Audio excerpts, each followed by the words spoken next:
So I've just seen that in about the past half hour, President Donald Trump has made a new speech and has stated, in effect it's an exit speech. It couldn't be described as a concession speech because he never conceded. He doesn't have to concede now. He's lost anyway. One would concede before the race ends, but the race has ended, so that's it. But he's very clear about the fact that a new administration is going to take over, so that should put away any doubts anybody has about efforts on his part to obstruct the course of the Constitution now. It was a very dignified speech he gave. It was short, it was concise, it was a typically Trump speech. And nothing became the man more than his departure, to paraphrase Shakespeare in a bad way. I believe that it's very unjust. I believe that it's a very wrong decision that was made. Congress was absolutely at large in its right to say, no, we'll give the presidency to Trump.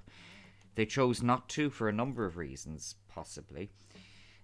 It's interesting now to watch the next response of Mike Pence, because the psychopaths feed. Once they start, they get in this frenzy, and a frenzy has begun, particularly around the notion that Trump should be deprived of his final 2 weeks in office as president. That is how vindictive, small-minded, animalistic I wouldn't compare them to animals. That's how psychopaths work. That's how they tick.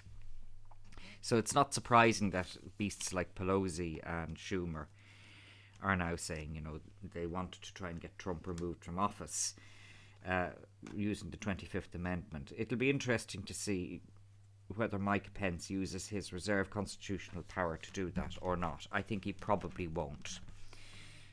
Because Mike Pence strikes me as quite a calm guy. And, as much as there might have been friction between himself and Donald Trump near the end, this is the end. And, it's only a vindictive harvesting of energy that would want to force Trump out of office now with only 2 weeks left in the presidency. Trump has now, by his speech tonight, conceded the fact that he's going to be leaving the presidency. So there's no further issue here. It's going to be an interesting 4 years ahead. And the reason why is the Democrats are now drinking a really poisoned chalice here. They're going to be smug, they're going to be triumphal, they're going to be talking about healing. So what they need to do over the next 4 years, what the Democrats need to do is they need to make all the Black Lives Matter riots end the moment Biden takes over. So Biden will take over on the 21st of January. The Black Lives Matter riots all need to end everywhere across the United States, and indeed I'd say in the world. They need to end on the 22nd, because if they don't, then the Democrats are going to find themselves in very, very, very hot water indeed. If any of the problems that were attributed to Trump, and I mean any, continue for 1 day into Biden's presidency, such as Biden's presidency might turn out to be, then any sane or rational justification to blame Trump will evaporate in 1 day. So, for the Democrats to be able really to survive, all the problems of the United States of America need to evaporate overnight as soon as Biden becomes president. That may sound like an exaggeration, but it is not. Because Trump was a sitting incumbent president. He was aiming and deserved to get another 4 years, but he has just done 4 of them. So a new president is going to be coming in, and a new administration has got to get started, and all of the momentum of Trump's presidency is now winding up permanently. So, the Democrats will, I'm sure they'll be very well able to justify what they've done. that's not just the Democrats as well, because had all of the Republicans, I'm not sure entirely if this is, I don't have the numbers to hand, but I do think that the Republicans could have carried the presidency for Trump with maybe even just one vote. Thomas Sheridan and many others, including Stixey, are saying that the Republican Party now is no longer fit to put any of its members in the White House again. That's right. They betrayed their president, Donald Trump, and they betrayed the people who voted for him, because they know whatever legalities may be hinging around this election, they know that he won that election, or rather, well, he didn't win it, obviously, but they know that he should have won that election had the vote been conducted properly and fairly. They know that.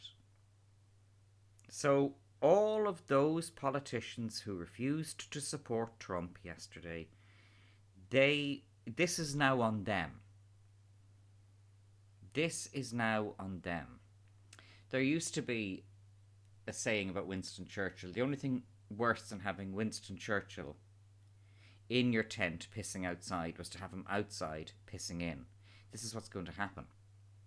Because it doesn't matter what Trump does now. He'll be, 3 weeks from now, he will not be president. So they can't blame him. Furthermore, and this is what does strike me as acutely unfair about the whole thing, theoretically he could run again in 2024. I don't think he wants to.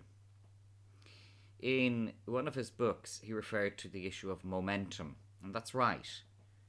He'll never be able to get an 8-year term again, even if he lives to 100, because the US Constitution rightly limits terms of a president to no more than 8 years, or 10 years if he succeeds as a vice president within a certain period. So the only exception was Lyndon Johnson, who became vice president after JFK was assassinated. Johnson then got his own term as president and theoretically could have run for a second term. That would have seen Johnson do 10 years. Otherwise, no president shall do more than 8 years. So let's say, hypothetically, Trump runs again in 2024 and he's inaugurated as president in 2025. He only has another 4 years left. So the momentum is gone.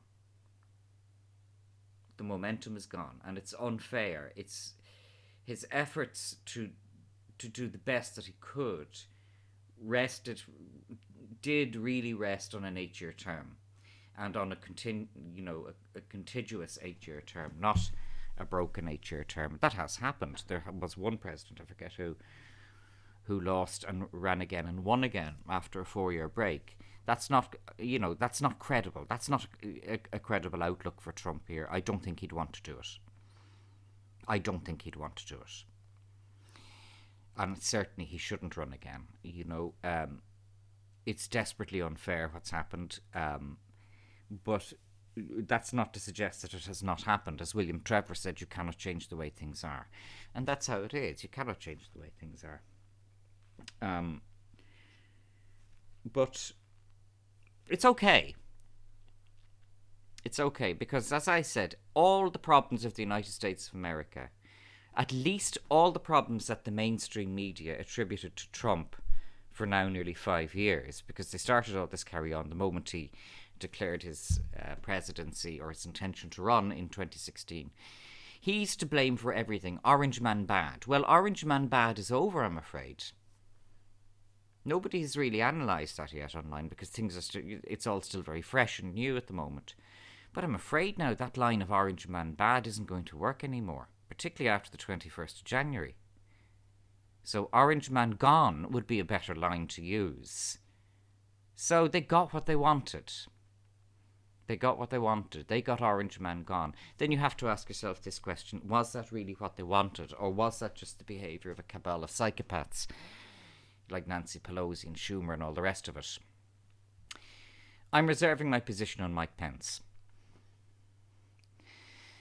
Pence issued a letter in which he said that for the vice president to overstep the authority of his role in his capacity as the chairman of the Senate, or the president of the Senate, for him to overstep his role and effectively choose the president, was, in his opinion, an overstepping of the role. I actually agree with Pence, because there is the issue of the separation of powers. Pence made the argument, and I think it's a credible one, that a president should not be chosen on one person's decision. That's right. So Pence said that he would preside over the counting of the Electoral College votes, and that's what he did. He was very clear about the fact that he would not take any kind of unusual measure to act unilaterally or to basically railroad anything through. I think Pence was right. But it remains to be seen whether or not Pence will pick up the bait from Pelosi and Schumer to end Donald Trump's presidency early by an invocation of the 25th Amendment. My prediction, and I may be wrong because I predicted Trump would win, my prediction is that Pence will not. That's my prediction, that Pence will not. I do not believe that Mike Pence should be made a scapegoat. As it stands, if he does decide to go for the 25th Amendment, then we can have another conversation. But it's cringing wimps like Romney and Lindsey Graham. I don't envy them.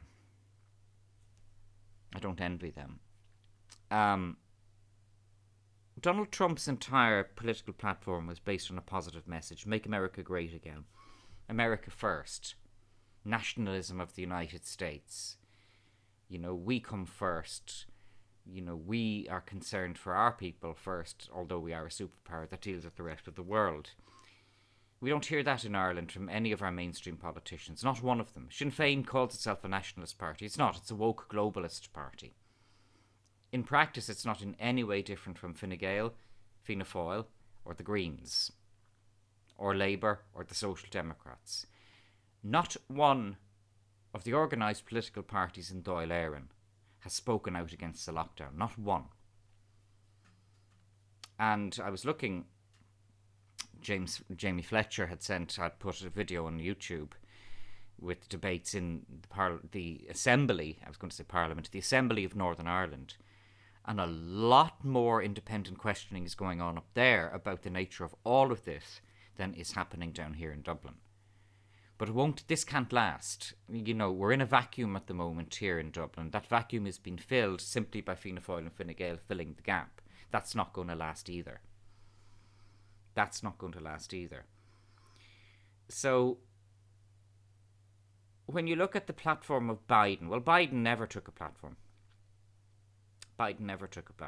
This is why the aim of those people who were behind Biden was simply to harm Trump and to get rid of him. There's a Jungian thing here, though. Do they really want to depose Trump? I'm not sure. If you look into their subconscious, did they actually think this was going to happen? Or did they regard him so highly secretly that he'd actually be able to tough it out? Because they've actually got what they wanted. They've got rid of Trump. They've done it. Well, it hasn't happened yet, but in the next 2 weeks he'll be gone. So there you go. And now you've got rid of Orange Man gone. So it's over to you guys now, isn't it? Biden and Kamala Harris and all the other people behind them. So it's grand, though, because they're going to make all the problems of the United States vanish overnight.